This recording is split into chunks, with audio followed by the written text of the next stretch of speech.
Evolution Power Tower resistance cable replacement. Tools required are a 2mm and 3mm hex key, a Phillips head screwdriver and side cutters. Begin with removing the left-hand metal shroud and fan shroud using a 3mm hex key and a Phillips head screwdriver.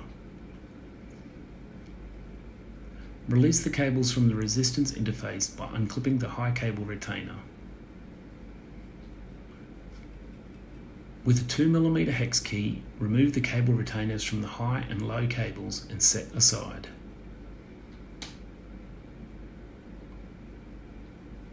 With the 3mm hex key, loosen the resistance controller from the shaft.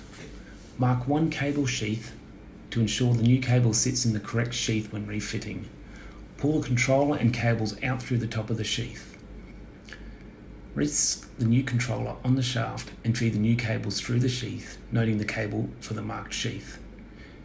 Feed the cables all the way through and tighten the grub screw on the controller.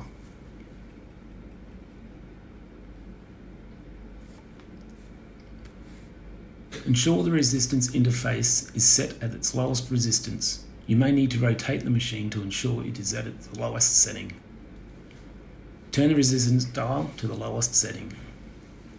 Fit the cable retainer to the low cable and insert it into the resistance interface. Apply tension to the cable and tighten the cable grub screw. Fit the high cable through the back of the controller interface, ensuring the cable is in the interface cable channel. Slide the high cable retainer onto the cable, allowing the cable to come out at the top. Clip it into the resistance interface. While holding tension on the cable, tighten the grub screw and lock into place. Before cutting the cables down, place the cables out of the way and carefully rotate the machine and use the controller to test, ensuring full range. Ensure the grub screws are tight. Unclip the high cable and release the low cable. Trim the low cable flush with the retainer and refit.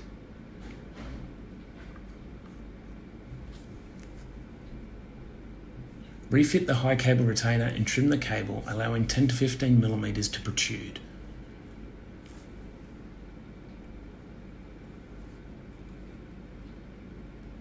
Refit the side shrouds in reversal of removal.